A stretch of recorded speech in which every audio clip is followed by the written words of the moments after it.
ಒಂದು ಬೇಸರ ಸಂಗತಿ ಅಂದ್ರೆ ಕಣ್ಣಲ್ಲಿ ಸ್ವಲ್ಪ ನೀರು ಬರ್ತದೆ. ಇನ್ನಿದಕ್ಕೆ ನಾನು 1 ಕಪ್ಪಿನಷ್ಟು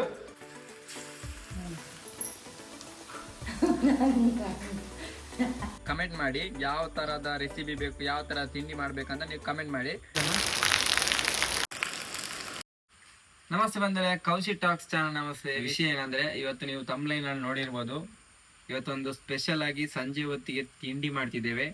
ಯಾವ ತಿಂಡಿ ಅಂತ ನೀವೇ ನೋಡಿ, ತಮ್ಲೈನ್ ನೋಡಿರ್ಬೋದು, ನಿಮಗೆ ಗೊತ್ತಿರ್ಬೋದು ಯಾವ ತಿಂಡಿ ಅಂತ. ನಾನು ಹೇಳ್ಬೇಕಂತಿಲ್ಲ, ಆದ್ರೂ ನಾನು ಹೇಳ್ತೇನೆ. ನೀರುಳ್ಳಿ ಬಜ್ಜೆ ಮಾಡ್ತಿದ್ದೇನೆ. ಅದು ಹೇಗೆ ಮಾಡೋದೆಂದು ನೀವು ಕೊನೆ ತನಕ ನೋಡಿದ್ರೆ ನಿಮ್ಗೆ ಗೊತ್ತಾಗ್ತದೆ ಯಾವ ತರ ಮಾಡೋದಂತ. ಕೇವಲ ಅರ್ಧ ಗಂಟೆಯಲ್ಲಿ ಮಾಡುವ ಒಂದು ತಿಂಡಿ, ಸುಲಭದ ತಿಂಡಿ. ಯಾವ ತರ ಮಾಡೋದೆಂದು ನಿಮಗೆ ಹೇಳ್ಕೊಡ್ತೇನೆ, ಬನ್ನಿ ಗೈಸ್. ಮೊದಲಿಗೆ ನೀರುಳ್ಳಿ ಬಜ್ಜೆಗೆ ಬೇಕಾದ ಐಟಮ್ ಏನಂದ್ರೆ ನೀರುಳ್ಳಿಯೇ. ಮೊದಲಿಗೆ ನೀರುಳ್ಳಿ ನಾನು 6 ನೀರುಳ್ಳಿ ತಗೊಂಡಿದ್ದೇನೆ. ಅದನ್ನು ಮೊದಲು ಚಂದ ತೊಳೆದು ಕಟ್ ಮಾಡಬೇಕು. 10 ನೀರುಳ್ಳಿ ಉಂಟು ನಮ್ಮ ಹತ್ರ. ಇದನ್ನು ನಮಗೆ ಬೇಕಾದ್ದು ಇಷ್ಟೇ, 10 ನೀರುಳ್ಳಿಯನ್ನು ಕಟ್ ಮಾಡುವ. ವೀಕ್ಷಕರೇ, ಈಗ ನಾನು ನೀರುಳ್ಳಿ ಕಟ್ ಮಾಡ್ತಿದ್ದೇನೆ. ನೀರುಳ್ಳಿ ಈ ಥರ ಕಟ್ ಮಾಡಬೇಕು. ಸ್ವಲ್ಪ ನೀರುಳ್ಳಿ ಬಜ್ಜಿಗೆ ಸ್ವಲ್ಪ ಸಣ್ಣದಾಗಿ ಕಟ್ ಮಾಡಬೇಕು. ಈ ಥರ ಇದ್ದರೆ ಇದನ್ನು ನಾವು ಬಿಡಿಸ್ಕೊಳ್ಬೇಕು. ನೋಡ್ಬೋದು, ನೀರುಳ್ಳಿ ಈ ಥರ ಇದ್ದರೆ ನಮಗೆ ಸ್ವಲ್ಪ ಬಿಡಿಸ್ಕೊಂಡು ಅದನ್ನು ಸಣ್ಣದಾಗಿ ಕಟ್ ಮಾಡಬೇಕು. ನಮಗೆ ನೀರುಳ್ಳಿ ಬಜ್ಜಿಗೆ ಬೇಕಾದ್ದು ಸಣ್ಣ ನೀರುಳ್ಳಿ.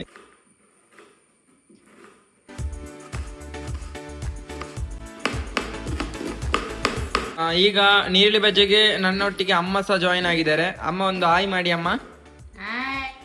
ಇವತ್ತು ನೀರುಳ್ಳಿ ಬಜ್ಜೆ ಮಾಡ್ತಿದ್ದೇವೆ. ಇದರ ಮೈನ್ ಪ್ಲಾನ್ ಅಂದ್ರೆ ನಮ್ಮ ಅಮ್ಮಂದೇ. ಇವತ್ತು ನೀರುಳ್ಳಿ ಬಜ್ಜೆ ಮಾಡುವ ಅಂತ ಹೇಳಿದ್ದವರೇ. ಸಂಜೆ ಹೊತ್ತಿಗೆ ಬಿಸಿ ಚಹಾದೊಟ್ಟಿಗೆ ನೀರುಳ್ಳಿ ಬಜ್ಜೆ ತಿಂದ್ರೆ ಭಾರಿ ಒಂದು ಟೇಸ್ಟ್ ಇರ್ತದೆ ಅಂತ ಅಮ್ಮ ಹೇಳಿದ್ರು. ಹಾಗೆ ಒಂದು ಪ್ಲಾನ್ ಮಾಡಿ ನೀರುಳ್ಳಿ ಬಜ್ಜೆ ಮಾಡುವ ಅಂತ ನಾನು ಮತ್ತು ಅಮ್ಮ ಪ್ಲಾನ್ ಮಾಡಿದ್ದು. ಹಾಗೆ ನೀರುಳ್ಳಿ ಕಟ್ ಮಾಡ್ತಿದ್ದಾರೆ, ನೋಡ್ಬೋದು. ನೀರುಳ್ಳಿ ಕಟ್ ಮಾಡಿ ಆಯ್ತು. ನಮಗೆ ನೀರುಳ್ಳಿ ಕಟ್ ಮಾಡುವಾಗ ಒಂದು ಬೇಸರ ಸಂಗತಿ ಅಂದ್ರೆ ಕಣ್ಣಲ್ಲಿ ಸ್ವಲ್ಪ ನೀರು ಬರ್ತದೆ. ಅದು ಬರುವಾಗ ಸ್ವಲ್ಪ ಸಹಿಸ್ಕೊಳ್ಬೇಕು. ನೀರು ಬರುವ ಉದ್ದೇಶಕ್ಕೆ ಅದರ ಸಿಪ್ಪೆ ನಾವು ಕಿವಿಯಲ್ಲಿ ಇಟ್ಕೊಂಡ್ರೆ ಕಣ್ಣಲ್ಲಿ ನೀರು ಬರುವುದಿಲ್ಲ ಅಂತ ಹೇಳ್ತಾರೆ. ಮತ್ತೆ ಗೊತ್ತಿಲ್ಲ, ನಾನು ಸಿಪ್ಪೆ ಇಟ್ಟು ನೀರುಳ್ಳಿ ಕಟ್ ಮಾಡಿದ್ದು. ಈಗ ನೀರುಳ್ಳಿ ಕಟ್ ಮಾಡಿ ಆಯ್ತು. ಈಗ ನೆಕ್ಸ್ಟ್ ಏನ್ ಮಾಡ್ಬೇಕಂದ್ರೆ, ನೆಕ್ಸ್ಟ್ ನಮಗೆ ಕೊತ್ತಂಬರಿ ಮತ್ತು ಜೀರಿಗೆಯನ್ನು ಸ್ವಲ್ಪ ತಗೊಳ್ಬೇಕು. ಅಂದ್ರೆ ಹಾಕ್ಬೇಕಂತಾನೆ ಇಲ್ಲ ನೀರುಳ್ಳಿ ಬಜ್ಜಿಗೆ, ಆದ್ರೆ ಇದು ಹಾಕಿದ್ರೆ ಒಂದು ಟೇಸ್ಟ್ ಅಂತ ಹೇಳ್ತಾರೆ. ಹಾಗೆ ನಾವು ಕೊತ್ತಂಬರಿ ಸ್ವಲ್ಪ ಮತ್ತು ಜೀರಿಗೆ ಸ್ವಲ್ಪ ತಗೊಂಡಿದ್ದೇವೆ. ಇದನ್ನು ಸ್ವಲ್ಪ ಕಲ್ಲಲ್ಲಿ ಸ್ವಲ್ಪ ರುಬ್ಬೇಕು, ಸ್ವಲ್ಪ ಪುಡಿ ಮಾಡಬೇಕು, ಚಂದ ಪುಡಿ ಆಗ್ಬೇಕು. ಈಗ ನೀರುಳ್ಳಿಯನ್ನು ಒಂದು ತೋಪಲ್ಲಿ ಹಾಕಿದ್ದೇವೆ, ಪಾತ್ರೆಯಲ್ಲಿ ಹಾಕಿದೆ. ಈಗ ಇದನ್ನು ಚೆನ್ನಾಗಿ ಫಸ್ಟಿಗೆ ಕೈಯಲ್ಲಿ ಎಲ್ಲ ಬಿಡಬೇಕು. ಆ ಥರ ಕೈಯಲ್ಲಿ ಫುಲ್ ಪುಡಿ ಮಾಡಬೇಕು. ನಂತರ ಈಗ ತಕ್ಕಷ್ಟು ಉಪ್ಪು ಹಾಕಬೇಕು. ಈಗ ಸ್ವಲ್ಪ ಕೈಯಲ್ಲಿ ಮಿಕ್ಸ್ ಮಾಡಬೇಕು. ಸ್ವಲ್ಪ ರುಚಿಗೆ ತಕ್ಕಷ್ಟು ಹಾಕಬೇಕು. ಖಾರದ ಹೊಡಿ ಸ್ವಲ್ಪ ಹಾಕ್ತಿದ್ದೆ ನಾನು. ನೋಡಿ, ಹಾಕಿದ ನಂತರ ಈ ತರ ಕಲರ್ ಬರಬೇಕು.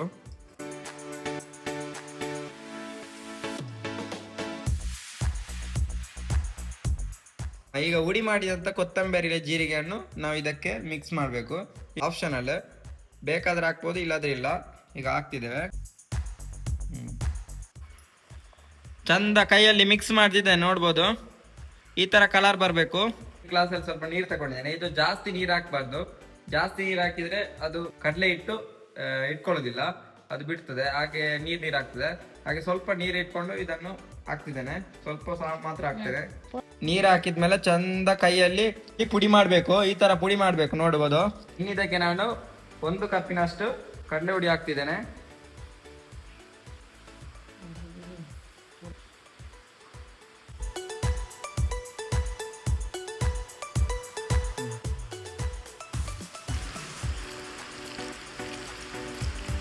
ಈಗ ನಾವು ಉಪ್ಪು ಹಾಕಿದ್ದು ಸರಿಯಾಗಿದೆ ಎಂದು ಚೆಕ್ ಮಾಡಿಕೊಳ್ಳಬೇಕು. ಸರಿಯಾಗಲಿಲ್ಲ ಆದರೆ ಸ್ವಲ್ಪ ಉಪ್ಪನ್ನು ಸೇರಿಸಬಹುದು. ಕೈಯಲ್ಲಿ ಈ ಥರ ಚೆನ್ನಾಗಿ ಮಿಕ್ಸ್ ಮಾಡಬೇಕು. ಈಗ ಕಾದ ಎಣ್ಣೆಗೆ ಉಂಡೆ ಆಕಾರದಲ್ಲಿ ನೀರುಳ್ಳಿ ಬಜ್ಜಿಯನ್ನು ಬಿಡಬೇಕು.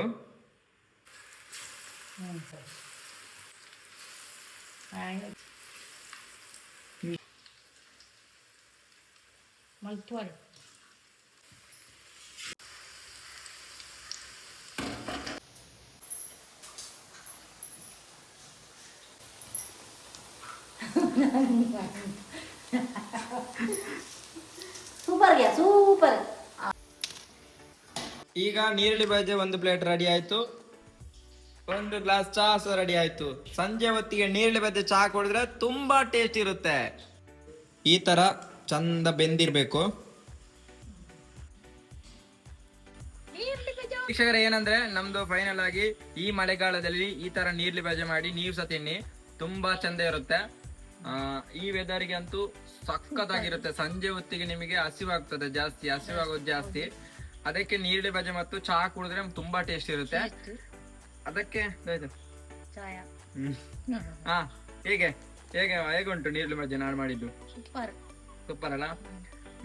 ಏನಂದ್ರೆ ನಿಮಗೆ ಈ ತರದ್ದು ತಿಂಡಿ ಅಥವಾ ರೆಸಿಪಿ ಟೈಪ್ ಈ ತರ ಬೇಕಿದ್ರೆ, ಇನ್ನು ಸಹ ಬೇಕಿದ್ರೆ ನೀವು ಕಮೆಂಟ್ ಮಾಡಿ. ಯಾವ ತರದ ರೆಸಿಪಿ ಬೇಕು, ಯಾವ ತರ ತಿಂಡಿ ಮಾಡ್ಬೇಕಂತ ನೀವು ಕಮೆಂಟ್ ಮಾಡಿ.